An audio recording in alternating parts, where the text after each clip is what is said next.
Tetapi tiap orang tahu persis kata-kata apa yang tidak boleh keluar agar ikatan persaudaraan tidak rusak. Betul ya? Itu namanya kematangan. Dan itu adalah ditumbuhkan lewat kebudayaan, lewat peradaban. Itu yang dimiliki oleh dunia Melayu dan itu yang harus disebarkan ke dunia Islam. Dunia Islam harus disebarkan itu karena ambang batas itu yang sering terlewatkan. Ketika sudah berbeda maka habis-habisan. Disitulah yang sering kita saksikan kenapa konflik menjadi lintas generasi. Harapan dan kami bersyukur bahwa berkumpul cukup banyak. Ini kalau dengar daftarnya tadi, Masya Allah, dari berbagai negara. Tentu tuan rumah Indonesia, Malaysia, mana Malaysia? Masya Allah, Malaysia, tangan. Singapura, ada Singapura, Masya Allah, tangan buat Singapura. Thailand, nah Thailand ngumpul situ semua. Ada juga dari Filipina, mana Filipina? Masya Allah, Filipina, Masya Allah. Alhamdulillah. Kemudian dari China, belum tiba. Sri Lanka, ini Sri Lanka. Oh, Masya Allah, ini Sri Lanka, Masya Allah. Kemudian dari Timur Timur, Pak Arif, ini dia. Ini sahabat lama saya nih Pak Arif. Dari saya lihat juga dari Bangladesh ada. Bangladesh. Udah, nanti menyusul acungkan tangannya ya. Ada juga saya dengar catatan dari Bosnia. Belum ada. Kambodia. Ibu. Oh, Masya Allah. 1, 2, 3. Alhamdulillah. Jadi ada yang belum tersebut. Timur Leste. Oh, saya menyebut malah Timur Leste. Timur Leste. Alhamdulillah sudah lengkap semua di sini. Thailand sudah tadi. Ada yang merasa belum disebut? Indonesia sudah tadi Indonesia. Indonesia agak awal tadi disebut namanya. Alhamdulillah. Jadi sekalian, memang seperti juga kita ketahui bahwa dunia Melayu, dunia Islam ini sebuah suasana yang menarik untuk kita eksplor lebih jauh.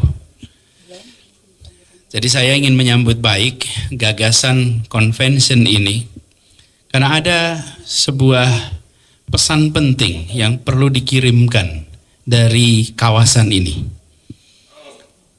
Salah satu tantangan besar di dunia Islam yang membentang cukup luas. Saya sering menyebutkan bentangannya itu, kalau dari wilayah, itu dari Maghribi sampai Merauke. Dunia Islam, mayoritas penduduk Muslim berada di situ, di bentangan itu.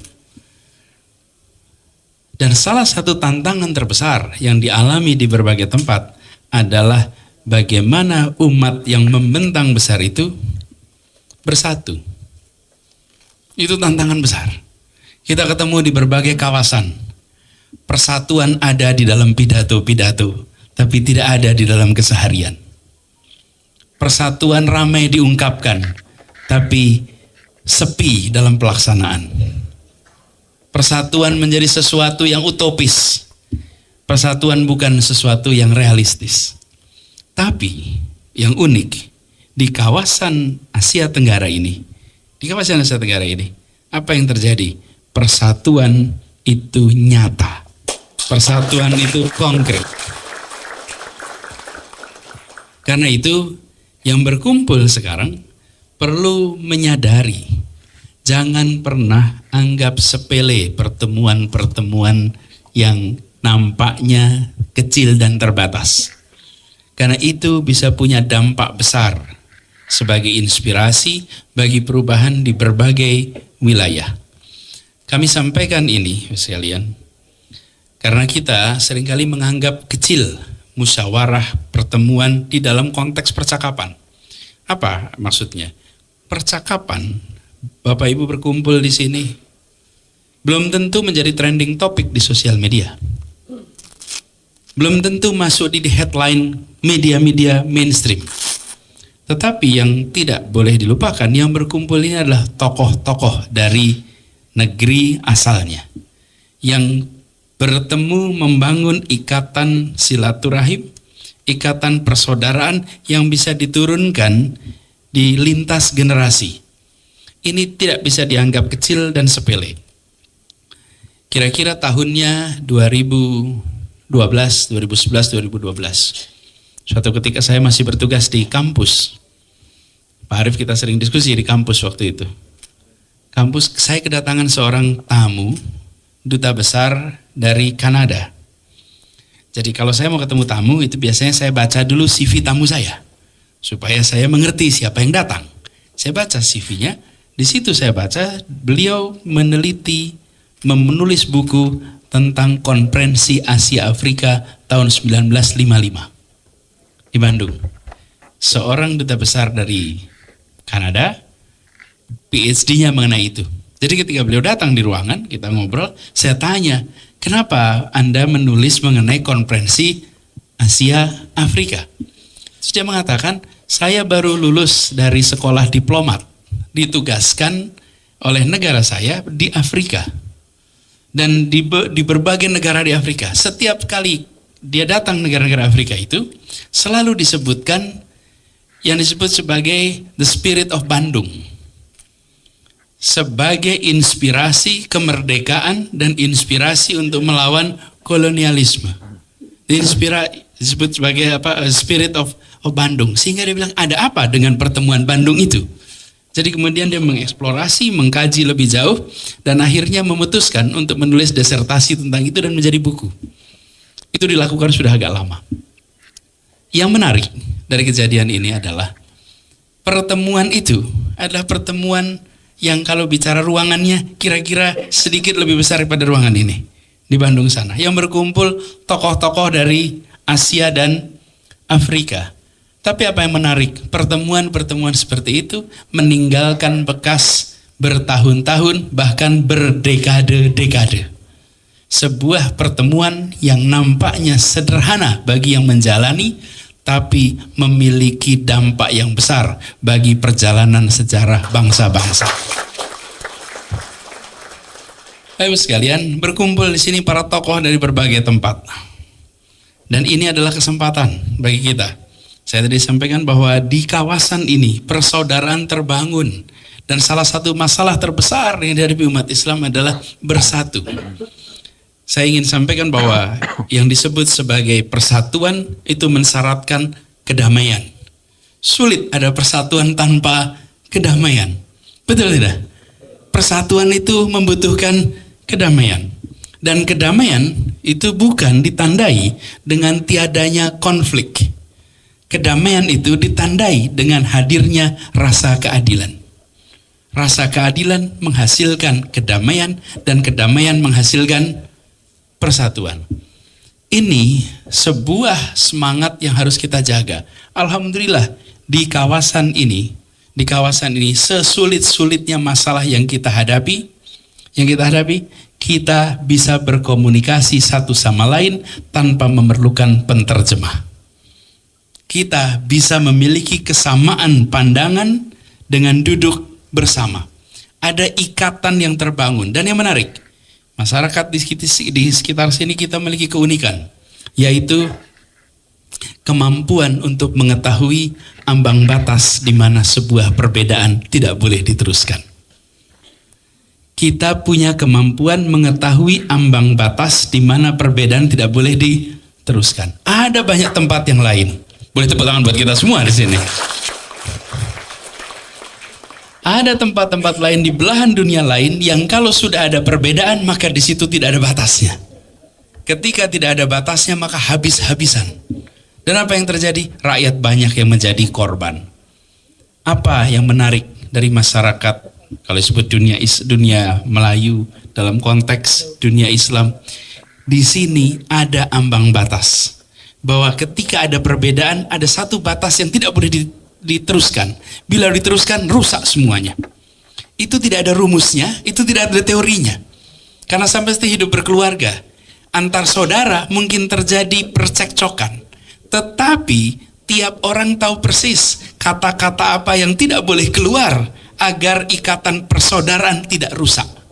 Betul ya? Itu namanya kematangan. Dan itu adalah ditumbuhkan lewat kebudayaan, lewat peradaban. Itu yang dimiliki oleh dunia Melayu dan itu yang harus disebarkan ke dunia Islam. Dunia Islam harus disebarkan itu karena ambang batas itu yang sering terlewatkan. Ketika sudah berbeda maka habis-habisan. Disitulah yang sering kita saksikan kenapa konflik menjadi lintas generasi. Harapan ini merupakan pesan sejarah. Karena itu pertemuan pada kali ini, Convention Dunia Melayu Dunia Islam, saya ingin menitipkan harapan itu. Bahwa para perwakilan dari berbagai belahan dunia hadir untuk membangun ikatan dan menjaga agar ikatan ini meluas. Kita pernah mengalami masa-masa kejayaan. Biasanya umat Islam selalu senang bercerita masa lalu karena masa lalunya gemilang. Tapi memahami masa lalu itu penting, memahami sejarah itu penting. Tapi sesungguhnya membuat sejarah itu jauh lebih penting lagi. Nah, tugas dari kita semua di sini adalah membuat sejarah. Membuat sejarah bagi peradaban-peradaban panjang, menceritakan masa lalunya membanggakan. Tapi sesungguhnya menceritakan mimpi masa depannya itu jauh lebih penting lagi. Karena disitulah dunia yang nanti akan kita raih sama-sama. Kami merasa bersyukur sekali bahwa Jakarta menjadi tuan rumah dan insya Allah convention ini berjalan dengan lancar. Persaudaraan yang terbangun menjadi kuat. Saya sebut persaudaraan karena levelnya 4 kira-kira. Nomor 1 itu perkenalan. Masuk adzan, pas. Yang kedua, naik kelas menjadi pertemanan. Habis itu naik kelas lagi menjadi persahabatan. Setelah persahabatan menjadi persaudaraan. Karena itu dunia Melayu, dunia Islam bukan hanya perkenalan, bukan pertemanan, bukan saja persahabatan, tapi harus bisa menjadi persaudaraan. Kalau ini bisa menjadi persaudaraan, maka menjadi luar biasa sekali. Jadi kami punya harapan yang amat besar. Dan saya bersyukur karena saudara saya di sini yang mengelola untuk Jakarta, Bung Said adalah pribadi yang sangat aktif. Kita titipkan semoga Bung Said diberikan kesehatan, dimudahkan menjalankan amanat. Juga pada Presiden Dunia Melayu Dunia Islam sebagai yang memberikan payung untuk semuanya. Para Tan Sri Muhammad Ali Rustam selalu diberikan kesehatan, dimudahkan dalam menjalankan amanat yang tidak sederhana ini. Dan doakan kami yang di Jakarta. Doakan kami di Jakarta supaya bisa menjalankan ini juga dengan sebaik-baiknya. Tadi disampaikan rasanya ingin sekali lebih meneruskan dialog berdiskusi sekalian. Nah, ini tadi disampaikan bahwa besok ada acara, ada kendala jadwal yang luar biasa. Insya Allah nanti kita coba cari solusinya. Tapi per sore ini masih belum memungkinkan untuk malam besok berada bersama dengan saudara-saudara semua. Karena ada terkunci kegiatan. Ini problem yang tantangan kami hadapi di Jakarta ini, gubernurnya tidak punya wakil. Gubernur punya wakil, badannya satu, kegiatannya banyak. Kemarin lagi ngatur begini, kegiatan saya hari ini dimulai jam 4 pagi tadi pagi. Karena kalau di Jakarta itu mulai dengan subuh. Ada kegiatan subuh, maulid Nabi mulainya subuh. Maulidnya subuh. Jadi kalau mau ikut maulid subuh ada di Jakarta. Tapi mau ketemu maulid yang malam juga ada di Jakarta gitu. Kita maulid itu dari subuh sampai jam 12 malam, ada semua maulid itu. Dan salah satu tradisi penting di Jakarta adalah maulid di Kamis terakhir Rabiul Awal, itu asar, dan Jumat terakhir Rabiul Awal itu subuh. Lalu Sabtu terakhir Rabiul Awal dan Minggu terakhir Rabiul Awal. Itu adalah 4 peringatan maulid yang dihadiri puluhan ribu orang. Kalau tadi pagi mungkin ratus ribu yang datang. Subhanallah, itu saya sampai katakan tadi pagi. Saya berjalan menuju lokasi maulid, Jakarta terasa gelap dan sepi. Begitu saya mendekati lokasi peringatan Maulid, rasanya seperti siang hari, karena ratusan ribu orang semua berada di situ mulai jam 2 pagi di tempat itu. Ratusan ribu orang. Dan kalau mau merasakan besok pagi di salah satu kawasan di Condet ya, di Condet nanti akan merasakan itu puluhan ribu orang, ratusan ribu. Tadi malam di Masjid Istiqlal kira-kira 200 ribu orang hadir Maulid. Besok akan begitu, hari Minggu akan begitu. Jadi ini juga menandakan kita menyebut diri kita dunia Islam dari siapa? Penjaga tradisi Rasulullah. Tidak ada pribadi lain yang jangankan perjalanan hidupnya, perjalanan sejarah riwayatnya tercatat luar biasa lengkap. Ini salah satu ikhtiar kita lagi-lagi tadi. Untuk ada persatuan harus ada kedamaian. Untuk ada kedamaian harus ada keadilan. Dan keadilan membutuhkan kesetaraan. Tanpa itu kita akan sulit mencapai persatuan. Terima kasih, itu yang bisa saya sampaikan. Kurang lebihnya mohon maaf. Assalamualaikum warahmatullahi wabarakatuh. Itulah Pak Anies Baswedan, pesonanya seumpama matahari, makin kita ingin padamkan maka cahayanya makin terik bersinar. Itulah sosok Pak Anies Baswedan di mata masyarakat. Meskipun selama ini beberapa yang anti Pak Anies Baswedan yang mengatakan hanya pandai memainkan diksi-diksi, hanya pandai menata kata-kata, dan dalam keseharian justru sebaliknya kita saksikan, apalagi akhir-akhir ini yang suasana situasi Jakarta agak panas setelah Pak Anies Baswedan dinyatakan batal maju sebagai calon gubernur Jakarta karena tidak dapat dukungan dari partai politik manapun. Dan ini tadi kita saksikan bagaimana masyarakat berinteraksi kepada Pak Anies dan harapan-harapan masyarakat itu disampaikan Pak Anies Baswedan.